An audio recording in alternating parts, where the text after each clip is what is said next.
Hi, I'm back. So, a lot has been going on in the HSR community, and I wish I could have made vids on some of those topics, but such is life. At least I'm able to talk on the current topic though. I heard that a lot of people are actually having issues in this MoC because of Nikador and whatnot. Some are even struggling on MoC 10 because the Nikador there doesn't summon his spears. And in this video, I'm just gonna talk about all that. First of all, I get it. There's HP inflation, there's power creep, all that jazz. I'm not trying to deny it, at least not anymore. I get that these issues exist, I get that it's scummy for the devs to do it, and seriously though, they really need to stop doing this. It's one thing to give old players a challenge, but there are way better ways to do it than simply sliding the HP bar. Or rather, only sliding the HP bar. They kinda been doing this since Genshin, and it's lame that they kept on doing it till HSR. I'm not saying that I do have a well thought solution to the issue, but frankly speaking, it's not my job to do it. I'm just here to play, provide feedback, which I'm desperately hoping doesn't fall under deaf ears. If I do have to think of something real quick though, maybe the MoC buffs can be mechanics that isn't just tied to a specific character. That being said, I don't think Nikador is that specific of a mechanic like Nikador himself. His gimmick really is just the war armor and his spears. War armor can be dealt with high attack frequency, which, yeah, Anglia has high attack frequency, but you can still use other teams like the follow-up variants to deal with it. And as far as I know, breakers can also deal with war armor, not in the sense that they have high attack frequency, but they can delay Nikador long enough to where he can't refresh the war armor as often. One tip that I can give for war armor, it's not always applicable, but if you have the attack frequency to do it, it'd be nice to have in mind. From what I noticed, war armor resets when their turn ends, so after proccing them once, try not to spam your attacks too much so you can proc it on their next turn again, assuming of course you're not killing them in that turn. I've been seeing runs where players would just spam a barrage of attacks at 0 war armor stacks, only to be like 1 stack short of proccing it on the next turn. It might not always change the outcome, but it can be something nice to consider. Small note on war armor stacks though, unfortunately from what I saw, dots don't count towards taking it down, unlike the Penacony T-Rex. So if there's 4 dots on Nikador and you use a Kafka ult, you just take down 1 stack of war armor. As for his spears, there's really no other way to deal with them instead of just simply killing them. There is one thing I want y'all to know about these spears, specifically if you're using Fu Xuan as your sustain. Once Nikador summons his spears, the recoverable HP of your units would be cut in half. This forces your Fu Xuan to proc her passive but not actually recover her HP. The way this debuff works is you gain a bit of your recoverable HP back by damaging the spears according to the character. If you're playing an AoE DPS, you wouldn't really think about it, but if you're running a single target DPS and you're using Fu Xuan as your sustain, try to focus the Fu Xuan spear immediately. The healthier your Fu Xuan is, the better she can tank for your team. With that in mind, try to hold off using Fu Xuan ults before you do meaningful damage to the spear, cause you'll just end up wasting a passive stack you'd get from using the ult. On the topic of Nikador spears, I'd like to emphasize how they really should be your target priority. If you're using someone like Herta, Acheron, Lingsha, then it doesn't really matter. Just focus down on Nikador, cause your cleave damage should clear the spears anyway. But if you're using someone like Fei Xiao, just fire off your Fei Xiao ults on the spears. The only time I'd even consider hitting Nikador is if my Robin ult is down and I have enough attacks to proc war armor, or if all the spears are dead.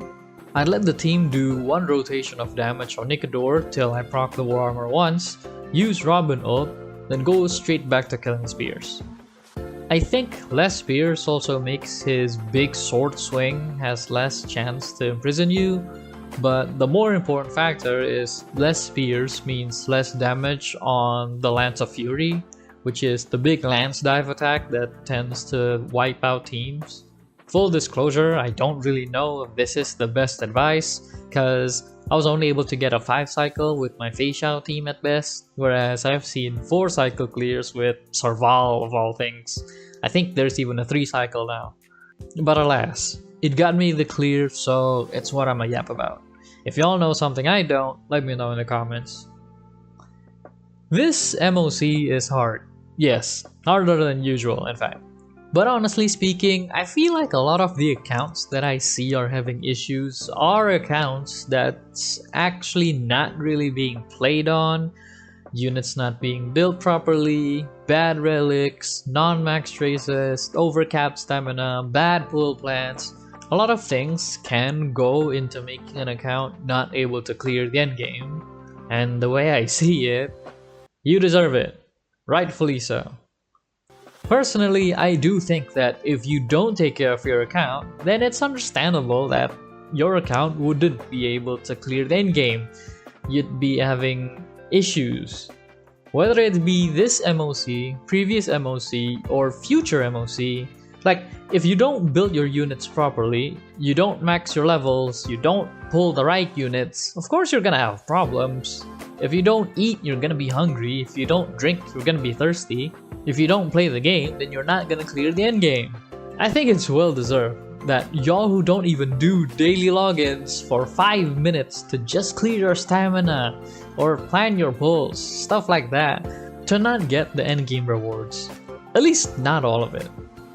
Y'all won't spend 5 minutes of your time spending stamina, claiming assignments, the usual stuff, on a daily basis, but then expects to be able to still clear the hard part of the game? Some of you are even expecting it to do it on auto? I find it a bit hypocritical, and frankly speaking, quite whiny. That being said, do I think that everyone playing Honkai Star Rail should be logging in daily optimizing their accounts? No! This is a casual game to its core. You should play the game as much as you want to. If you want to log in daily, go do it. If you want to log in once a week, so be it. If you want to log in once a patch, by all means. You set your own time on how much you want to put into playing this game. I'm just saying, if you don't optimize your account as much as the sweaty tryhard nerds of the game, then don't expect to have anywhere near the results that they have. The accounts that can 4-cycle Nikador on MoC 12 with Serval isn't the type of account that logs in once a patch.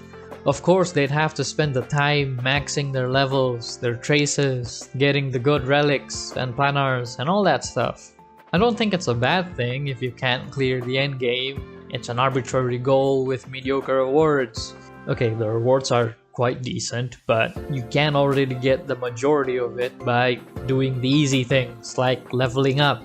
And simply going by these standards is perfectly fine. You don't need to be able to always max clear the endgame to be able to enjoy the game.